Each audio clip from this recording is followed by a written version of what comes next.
Hola asombrados, ¿cómo están? Espero que bien. No se olviden de suscribirse al canal, dejar su like para apoyar el canal y comentar si les gustó la historia. ¿Preparados? Entonces, vamos con la historia. Me llamo Duarte. Me entrenaron para esto, para entrar, extraer y salir. Lo he hecho en Yemen, en Somalia, en zonas del Cauca colombiano y hasta en cuevas en la frontera con Afganistán. Pero nunca había sentido lo que sentí esa noche en la sierra de Oaxaca. No fue miedo, al menos no al principio, fue la certeza de que lo que estaba pasando no estaba bajo nuestro control, de que no entendíamos nada de lo que realmente estaba ocurriendo ahí. Nos activaron un jueves en la madrugada. La orden era clara. Un agente de la CIA con nombre clave Hendrix estaba desaparecido desde hacía 3 días en algún punto de la sierra al oeste de San Juan, Mixtepec. Había salido para una operación encubierta en colaboración con la Marina Mexicana, pero después de un supuesto tiroteo con un grupo armado local, su equipo se fragmentó y no volvieron a tener contacto con él. Última señal, una llamada de auxilio incompleta con coordenadas aproximadas, interferencia fuerte y un tono de voz que no me gustó nada cuando la escuchamos en el briefing. Parecía alguien hablando desde una madriguera, casi susurrando, y lo único que alcanzamos a oír fue, no bajan, están afuera. Luego, silencio total. Volamos desde un destacamento en Chiapas, en un Black Hawk equipado para extracción rápida. Éramos 6 operadores, 3 estadounidenses y 3 mexicanos, todos con experiencia en combate irregular y operaciones de recuperación. Sabíamos que no era una zona controlada por ningún grupo grande del narco, pero sí por células pequeñas, aisladas e impredecibles. Lo que no sabíamos era que el enemigo no sería ese. La ruta fue complicada.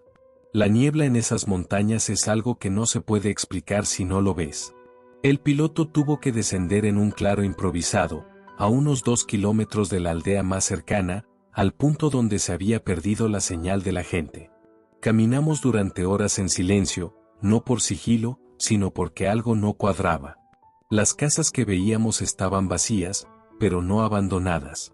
Era como si la gente simplemente se hubiera ido hace un par de horas, ollas calientes, sillas aún tibias al tacto, radios viejos encendidos, pero sin sonido, como si nos estuvieran observando desde algún lugar, esperando a que siguiéramos avanzando. Fue cerca del mediodía cuando lo encontramos.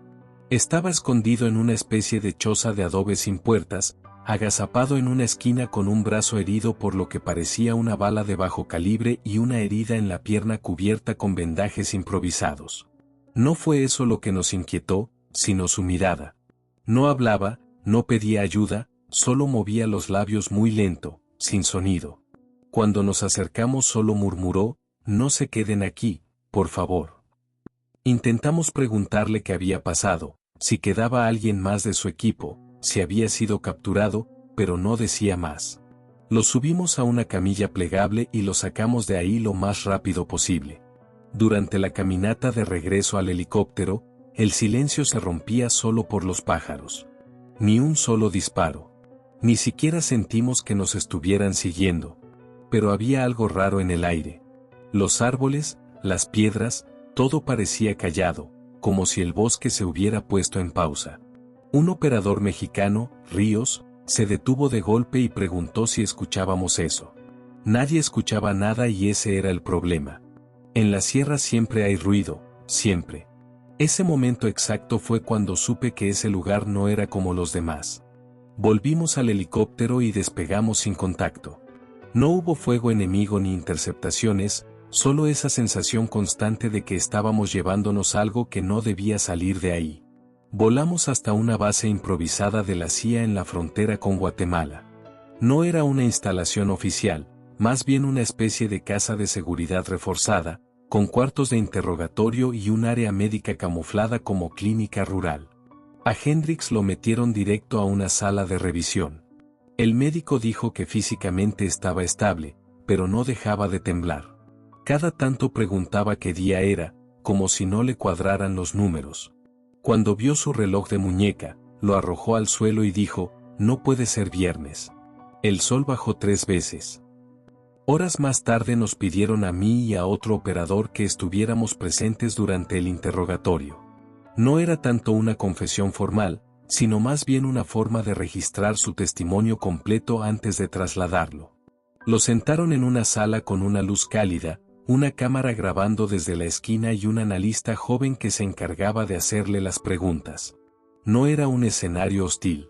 No lo trataban como prisionero.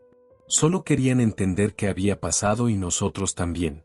Comenzó hablando lento, a ratos mirando hacia una esquina como si hubiera alguien ahí. Dijo que tras el tiroteo se había separado del resto del equipo, que sus compañeros habían sido emboscados por hombres sin uniforme, sin insignias, que no eran cártel, que ni siquiera hablaban entre ellos, que lo único que hacían era apuntar y disparar. Uno de sus compañeros fue herido en el cuello y él tuvo que escapar por una pendiente hasta perderse entre la maleza. Desde ahí solo tuvo una cosa clara: tenía que seguir caminando hacia el norte, pero no lo logró. Se perdió. El GPS fallaba. El sol no salía por donde debía, el reloj no marcaba bien y después de unas horas llegó a una aldea. Aquí fue donde el tono de su voz cambió. Ya no parecía un agente entrenado. Era como escuchar a alguien que había cruzado una línea invisible. Dijo que la gente en esa aldea no reaccionó cuando lo vieron llegar sangrando. No se sorprendieron, no lo ayudaron ni lo atacaron, solo lo observaron. No hablaban español, ni inglés, ni zapoteco. Dijo que les habló en todos los idiomas que conocía, pero ellos solo murmuraban entre sí con una cadencia que no podía identificar. Lo llevaron a una cabaña y lo dejaron ahí, dándole comida extraña, raíces y líquidos oscuros en jarras de barro. El analista le preguntó si lo habían drogado. El agente negó con la cabeza. Dijo que no sintió alucinaciones, sino que todo parecía real, solo que era un real muy torcido, como si las reglas del tiempo y la lógica no aplicaran dentro de esa aldea, que una noche le pareció durar horas y cuando salió al día siguiente, el sol estaba exactamente en el mismo punto que cuando entró. Que en algún momento escuchó a lo lejos lo que sonaban como voces de otros forasteros, gritos ahogados, pero nunca vio a nadie. Lo más inquietante fue una frase que dijo casi al final de ese primer testimonio. Se quedó en silencio largo rato, como si dudara si decirlo. Luego levantó la vista y dijo: no sé si lo que vi era humano, pero tampoco era un monstruo. Caminaban como hombres, respiraban como hombres, pero había algo en sus ojos. No era locura, era algo más profundo. Era como si ellos supieran algo que nosotros no, como si vivieran en otro tipo de mundo dentro del nuestro. El analista terminó la sesión ahí, nos pidió a todos salir. La grabación fue archivada y marcada como material reservado. A Hendrix lo sedaron esa noche. No volvió a hablar por casi 24 horas, pero al día siguiente pidió seguir el testimonio. Dijo que si no lo contaba todo, no iba a poder dormir otra vez en su vida. Aún no sabíamos lo que venía y eso solo había sido el primer día. Al día siguiente lo despertaron poco antes del amanecer. Ya estaba más estable. Seguía con el brazo vendado, una ligera fiebre y la mirada tensa, pero hablaba con más claridad. Quería continuar el relato y pidió que nadie más que los operadores presentes el día del rescate estuviera en la sala. Dijo que no confiaba en los de arriba, que había cosas que no iban a querer registrar. La cámara siguió grabando y esta vez no hubo analista haciendo preguntas, solo se le dio la orden de que hablara sin interrupciones. Él respiró hondo, se acomodó en la silla y comenzó a narrar lo que vivió en ese primer día completo dentro de la aldea. Según su relato, despertó esa mañana con la garganta seca, envuelto en una especie de manta tejida a mano con figuras que no reconocía. No era arte indígena típico, era más rudimentario, como si las formas no tuvieran sentido simbólico, sino funcional.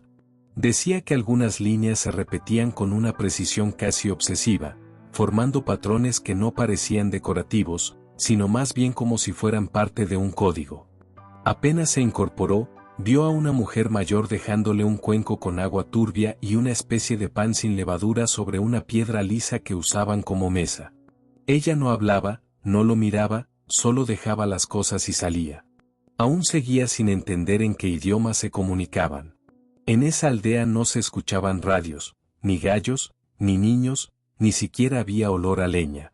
Y, sin embargo, las casas estaban calientes por dentro. Era como si la aldea entera estuviera sellada en otra frecuencia.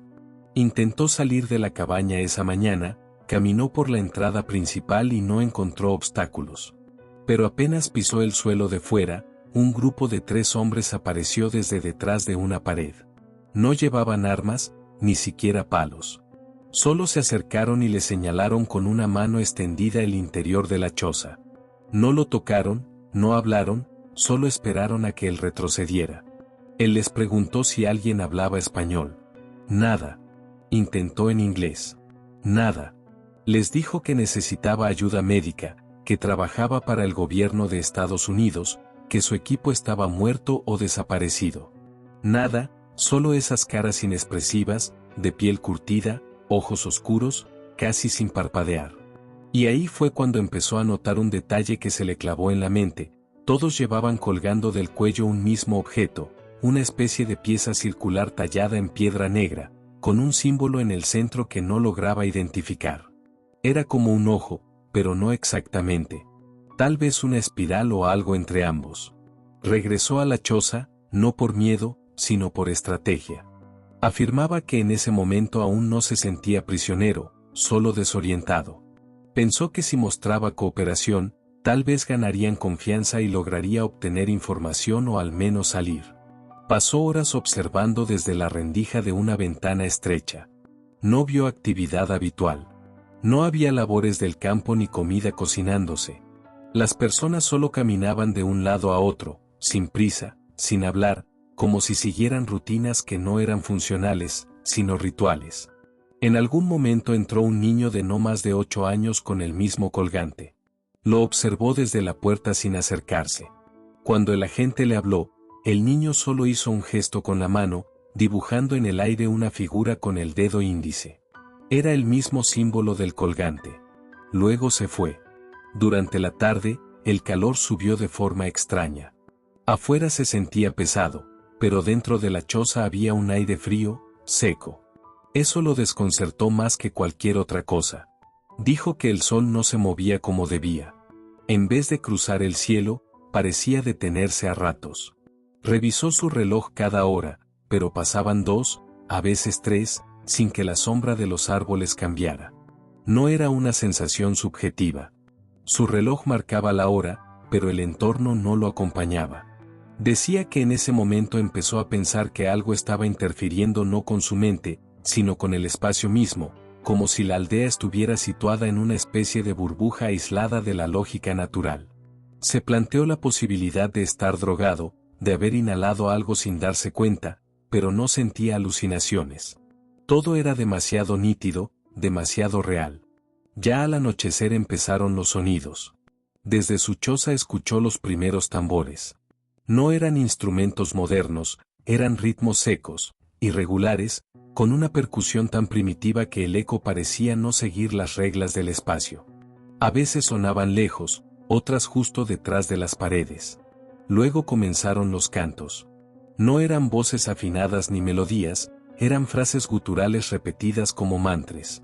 Decía que los cantos no provenían de un solo lugar, sino de varios puntos simultáneamente, como si toda la aldea estuviera cantando al mismo tiempo desde lugares distintos. Él intentó no moverse. Se colocó junto a la pared con un trozo de madera que había afilado como defensa improvisada. Estuvo así, según su reloj, unas 3 horas. En ese tiempo nadie entró, nadie tocó la puerta, solo escuchaba los cánticos y los pasos que a veces se detenían justo frente a su choza. Nunca vio sombras pasar por la rendija, solo escuchaba respiraciones lentas y a veces lo que parecía un susurro prolongado, como si alguien intentara imitar una palabra que no existía. En ese momento del relato hizo una pausa larga. Se frotó las manos y bajó la mirada. Estaba sudando. Pidió un vaso con agua, lo bebió en silencio y luego continuó.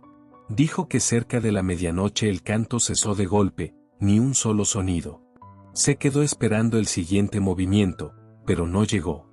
Fue entonces cuando se acercó a la ventana y observó por primera vez lo que él llamaba la procesión. Al fondo del camino principal de la aldea vio pasar a un grupo de unas 10 personas encapuchadas con antorchas encendidas y cuerpos cubiertos con mantas del mismo patrón que la suya. Llevaban algo al frente, pero desde su ángulo no pudo distinguir qué era. Caminaban lentamente como en trance. El agente se quedó helado. Afirmaba que no era una ceremonia religiosa, no había reverencia, ni símbolos de fe. Era algo más técnico, más sistemático, como si ejecutaran un procedimiento que venían repitiendo desde hace siglos. No supo cuánto duró esa escena. Cerró la cortina improvisada con una tela que había encontrado y se recostó, pero no logró dormir. El cuerpo estaba cansado, pero la mente no, tenía esa sensación persistente de estar siendo observado desde varios puntos a la vez. Y cada vez que intentaba cerrar los ojos, escuchaba en su mente el ritmo de los tambores, repitiéndose como un eco que no venía de fuera, sino de dentro de su propio pecho.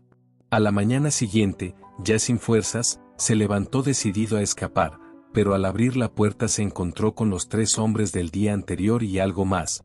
Al lado de ellos, en el suelo, había una figura cubierta con una manta igual a la suya. Estaba en posición fetal, inmóvil. Dijo que en ese momento pensó que era otro forastero, otra víctima. Se agachó a mirar mejor, pero uno de los hombres le puso la mano en el pecho y negó con la cabeza. Luego, con un gesto lento, señalaron hacia un camino que salía al este, sin decir palabra, lo empujaron suavemente para que comenzara a caminar. Así terminó su relato del primer día completo. No supimos cómo interpretar lo que nos estaba diciendo. Nada sonaba imposible desde lo físico, pero tampoco encajaba con ninguna estructura lógica de comportamiento humano. Parecía más un código, una estructura cultural ajena, completamente aislada del mundo moderno. La CIA registró toda esa parte como eventos no hostiles. Pero a mí y a varios de los que estuvimos ahí no nos convenció esa clasificación. Lo que él estaba describiendo no era una secta común, era algo más profundo, algo que parecía tener reglas propias, una forma de habitar el mundo completamente distinta. Y esa sensación se volvió más intensa cuando al día siguiente continuó contando lo que pasó en su segundo día dentro de la aldea. Ahí fue cuando todo cambió. Ahí fue cuando empezó a hablar de los sacrificios. El tercer día desde su desaparición, o como él lo identificaba, el segundo día completo dentro de esa aldea, fue cuando el tono de su voz cambió por completo. Ya no narraba con tensión ni con miedo reprimido. Ahora hablaba con una calma fría, como si su mente se hubiera rendido ante lo que vivió y no estuviera buscando convencer a nadie. A esa altura del testimonio, todos los que estábamos en la sala lo notamos. Su lenguaje corporal no era el de alguien traumatizado simplemente por violencia. Era algo más profundo, más desgastado, como si hubiese aceptado que pase lo que pase, nadie más va a creer lo que él vio. Pero aún así quería decirlo. Lo necesitaba fuera de su cuerpo. Ese día, al amanecer, los mismos 3 hombres que siempre lo custodiaban, lo esperaban afuera de la choza. Esta vez no estaban quietos. Caminaban en círculos como esperando algo. Apenas abrió la puerta, uno de ellos señaló el sendero que salía hacia el este. No hubo palabras, solo una leve inclinación de cabeza y comenzaron a andar. Él lo siguió no porque confiara en ellos, sino porque sentía que lo estaban guiando hacia algo importante. Decía que no se sentía amenazado, pero sí observado por toda la aldea, como si todos supieran a dónde iba menos él. Caminaron durante 1 hora cuesta arriba entre árboles bajos, vegetación cerrada y tierra húmeda, que parecía no haber sido pisada en años. Pero los 3 hombres sabían perfectamente por dónde moverse. Lo llevaban con la precisión de alguien que sigue un mapa invisible. En cierto punto, el bosque se abrió hacia una especie de despeje natural. No era una cima, pero sí un punto alto desde donde se alcanzaban a ver las laderas del otro lado de la sierra.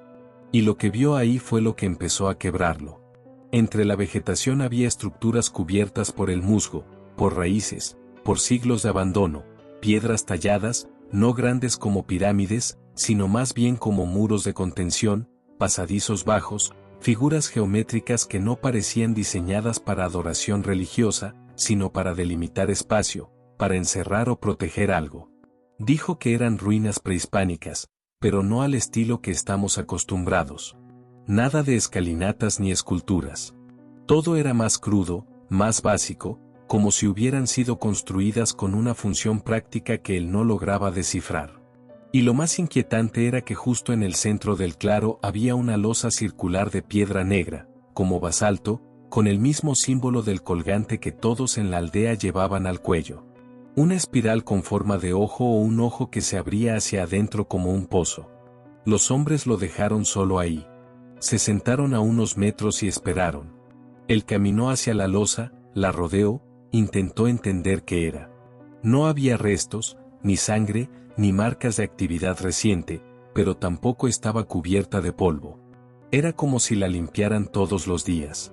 En su relato decía que sentía que esa losa marcaba el centro de algo, no físico, sino simbólico, como si todo lo demás en esa aldea existiera en función de ese lugar. Estuvo ahí casi una hora. Al final, los 3 hombres lo hicieron regresar. El camino de vuelta fue distinto, aunque seguía en la misma dirección. Eso lo desorientó. Decía que sentía que las veredas se movían, que los árboles no estaban en el mismo lugar que cuando subieron. A mitad del descenso, vio algo a lo lejos que lo congeló. A través de un claro, distinguió lo que parecía ser un helicóptero militar. No sabía si era real o una alucinación. Estaba posado en una pequeña loma sin moverse. No había soldados, ni luces, ni sonido de motor. Solo estaba ahí, como si lo hubieran dejado como una trampa visual. Cuando quiso acercarse, los 3 hombres se interpusieron y lo obligaron a seguir bajando. Ya en la aldea lo metieron de nuevo a la choza. Esta vez no le dieron comida, solo agua, y un pequeño pedazo de tela con dibujos a mano, figuras geométricas que parecían mostrar una especie de secuencia. Él interpretó eso como una advertencia. Dijo que era un mensaje, un patrón que indicaba algo que iba a suceder esa noche. Pasó el resto de la tarde revisando la choza por dentro. Encontró marcas en la pared detrás de una tabla suelta. Parecían rayones de alguien desesperado, como si alguien antes que él hubiera estado encerrado ahí. Contó las marcas. Eran 7 grupos de 5, 35 días. Luego debajo una frase escrita con lo que parecía sangre reseca: no lo mires a los ojos. A medida que caía la noche, todo se puso más tenso. Ya no se escuchaban voces ni cánticos. El silencio era absoluto. Ni siquiera los perros que a veces cruzaban la aldea estaban presentes. En cierto punto, uno de los hombres entró a la choza. Por primera vez habló. Tenía un español quebrado, torpe, pero claro. Dijo: hoy no dormir, hoy mirar. Luego salió sin decir más. Él se quedó sentado sin saber si eso era una amenaza o una invitación. Y entonces comenzaron los gritos. No eran cantos rituales, eran gritos de dolor, reales, humanos, de alguien sufriendo, venían de lo profundo de la aldea, tal vez de algún tipo de sótano o estructura subterránea. Durante 10 minutos no pasó nada. Luego la puerta se abrió de nuevo y vio a 2 hombres arrastrando a otra persona amarrada. No logró verle la cara, pero no era un aldeano. No vestía como ellos. Tenía una camiseta rota, pantalones tipo militar, las botas cubiertas de lodo. La figura forcejeaba, gritaba en inglés y español. Decía: no, por favor, no otra vez. Como si ya hubiera pasado por algo similar. Lo llevaron hacia una de las estructuras más grandes al final del camino, lo que parecía un antiguo granero. Dentro, según el relato, había un círculo en el suelo tallado en piedra, igual al símbolo de la losa en la cima. Lo colocaron ahí en el centro mientras el resto de los aldeanos comenzaba a rodearlo. Nadie hablaba, nadie hacía ningún gesto dramático, solo lo miraban como si fueran médicos observando una cirugía. El agente no sabía si lo que iba a ocurrir era una ejecución o algo más, pero lo quebró fue que al mirar alrededor vio a 3 personas más entre la multitud y no eran de la aldea. Uno era un hombre blanco con una insignia militar tapada parcialmente por una manta. Otro, una mujer afroamericana con el cabello cortado al ras y marcas en las muñecas como si hubiera estado atada por mucho tiempo. El tercero era un joven con uniforme de camuflaje mexicano y todos estaban quietos. No intervenían, Solo observaban con la misma expresión que los aldeanos, ojos vacíos, entregados, como si ya no fueran ellos mismos. El prisionero fue obligado a mirar hacia una de las paredes. Ahí había una figura tallada en piedra, una especie de rostro alargado, sin boca, con los ojos muy grandes. En el centro de esos ojos había pequeñas piedras incrustadas que reflejaban la luz de las antorchas. Cuando el prisionero las miró, dejó de gritar, dejó de moverse, solo se quedó ahí respirando con dificultad hasta que su cuerpo colapsó lentamente hacia un costado, como si su sistema nervioso se hubiera apagado. El agente no supo si lo mataron, no vio sangre, no vio armas, solo ese momento extraño en que alguien parece dejar de estar ahí sin razón. Luego el cuerpo fue retirado por 4 personas, envuelto en una manta y llevado fuera. Al resto se les indicó con una señal de mano que podían dispersarse. Y así lo hicieron, sin emoción, sin ceremonia, como si acabaran de cerrar un trámite más. Él se quedó en su choza esa noche en silencio, temblando. Dijo que no quiso dormir, pero que en algún momento se desmayó. Y cuando despertó, estaba solo. La aldea parecía vacía. No había pasos afuera, no había sonidos. Ni siquiera los hombres que solían vigilarlo aparecieron. Intentó abrir la puerta y no estaba asegurada. Salió y no vio a nadie. Caminó por los senderos y todas las casas estaban abiertas. Dentro vacías. Todo parecía igual, pero sin gente, como si hubieran desaparecido de golpe. No se atrevió a ir al granero, solo tomó una manta, una botella con agua y empezó a bajar la montaña sin rumbo. Aún no sabía que era su tercer día. Solo sabía que tenía que salir de ahí antes de que regresaran. Cuando terminó de contar todo eso, hubo un silencio largo en la sala. Nadie dijo nada, ni el operador de la cámara, ni el analista, ni nosotros. Hendrik se quedó quieto mirando hacia la mesa. Luego murmuró, mañana les cuento cómo salí de ahí. Se levantó y se fue a su cuarto. Y aunque su cuerpo había sobrevivido, nosotros sabíamos que su mente ya no había regresado completa, porque lo que vivió ahí arriba no era solo una experiencia extrema, era un encuentro con algo que no entendemos, algo que sigue existiendo en algún lugar entre esas montañas, esperando a que alguien más vuelva a cruzar esa línea. Al día siguiente, cuando volvió a entrar a la sala para completar su testimonio, notamos de inmediato que algo había cambiado en su mirada. Ya no era miedo, ni agotamiento, ni confusión. Era resignación, como si por fin hubiese aceptado que nadie iba a creerle del todo. Pero aún así quería dejar constancia. Ya no buscaba convencer a nadie, ni siquiera buscaba comprensión. Solo quería terminarlo, cerrarlo, sacarse de encima el peso de esos últimos momentos en la sierra y quizá convencerse de que al contarlo en voz alta lo que había vivido no lo iba a seguir persiguiendo hasta el día de su muerte. Lo sentaron frente a la misma cámara. El operador no dijo una palabra. El analista solo asintió y empezó la grabación. Él se acomodó en la silla, cruzó las manos y luego, sin que nadie le preguntara nada, comenzó a contar el final. Dijo que cuando despertó la mañana del tercer día, ya no quedaba nadie en la aldea. Las chozas estaban abiertas, las herramientas de barro regadas en el suelo, los cuencos con agua vacíos y las mantas colgadas en los mismos sitios, pero no había personas. Caminó por cada pasillo de tierra, cada rincón entre las casas y no encontró un solo rostro. Fue como si todos hubieran desaparecido durante la noche, no de forma caótica, no como una huida.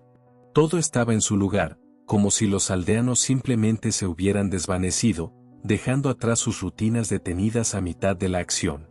No había cuerpos, ni señales de violencia, ni rastro alguno del prisionero que había visto la noche anterior, ni tampoco de los otros 3 forasteros con mirada perdida.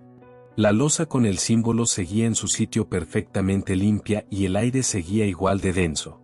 Pasaron unas horas hasta que se atrevió a cruzar los límites de la aldea. El sendero que recordaba ahora parecía distinto, pero lo reconocía parcialmente. Avanzó sin saber hacia dónde.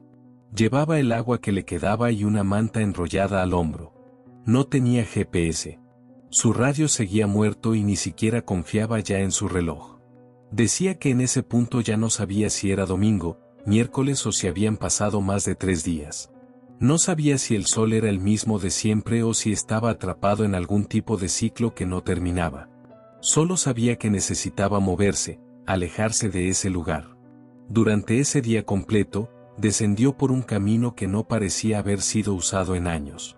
En ningún momento sintió que lo siguieran. Tampoco escuchó los cantos ni vio figuras a la distancia, pero sí sentía algo más, la certeza de que lo estaban dejando ir. No por compasión, no por error. Lo estaban dejando salir porque habían terminado con él, como si el rol que debía cumplir ya se hubiese completado, como si todo el propósito de su presencia en ese lugar no hubiese sido su muerte, sino su recuerdo, que él viera todo y lo llevara con él. En cierto punto del descenso, llegó a una zona donde el terreno se abría hacia un barranco. A lo lejos, del otro lado del valle, vio un par de torres de comunicación y eso lo ancló por primera vez de nuevo a la realidad. Supo que si llegaba a ese punto podría intentar enviar una señal, quizá captar alguna frecuencia. Se orientó en esa dirección.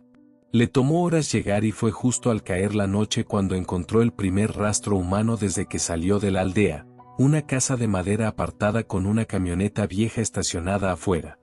Golpeó la puerta. Nadie respondió. La forzó y entró. Estaba vacía, pero era evidente que alguien vivía ahí. Encendió un radio de onda corta y comenzó a emitir una señal de emergencia usando una frecuencia militar estándar. No sabía si alguien lo escucharía, pero era su única opción. Pasaron unas 3 horas hasta que escuchó la voz de un operador de la Marina Mexicana que estaba patrullando la frecuencia por rutina. Dio sus coordenadas aproximadas y lo más importante, usó su código de identificación personal, lo que confirmó que no era un impostor. Le pidieron esperar. Al día siguiente, una patrulla lo encontró. Estaba deshidratado, con fiebre y en estado de semi-inconsciencia. Lo trasladaron a un punto de extracción donde días después nosotros lo recogimos. Cuando terminó ese último tramo del relato, se hizo un silencio denso en la sala. Uno de los oficiales de inteligencia le preguntó si había recuperado algo del lugar, alguna evidencia. El agente negó con la cabeza. Solo llevaba encima la manta que había usado para cubrirse. Un pedazo de tela vieja que al ser analizada más tarde resultó estar tejida con fibras naturales de agave, sin trazas de elementos industriales y con patrones que no coincidían con ninguna cultura indígena conocida, ni mixteca, ni zapoteca, ni mazateca. Era como si hubiese sido creada en un entorno completamente aislado del resto de la historia cultural de la región. La CIA archivó todo como clasificado de nivel 4. La aldea no aparece en ningún mapa, ni en satelitales antiguos, ni en cartografía civil o militar. Las coordenadas exactas no se revelaron. El equipo de rescate nunca fue autorizado a volver. Se nos instruyó a olvidar la operación, bajo amenaza directa de cierre de carrera. Hendrix fue trasladado a una base médica en Texas. Dijeron que era para evaluar su estabilidad mental, pero 2 semanas después desapareció. Ni una nota, ni una grabación, ni una pista. La cámara de seguridad mostró que salió caminando por la puerta principal de madrugada, con la misma manta al hombro, sin que nadie lo detuviera. Nunca más se supo de él. Lo inquietante es que días antes de irse pidió hablar en privado con uno de los psicólogos de la base. Le entregó una nota escrita a mano que solo decía: si algún día la aldea vuelve a aparecer, no manden un equipo. No intenten comprender. No entren. No intenten sacarlos de ahí. Esa fue la última comunicación oficial registrada. El documento fue sellado y enterrado en un archivo que no se consulta, salvo por orden directa. Yo no volví a hablar de esto en voz alta hasta hoy.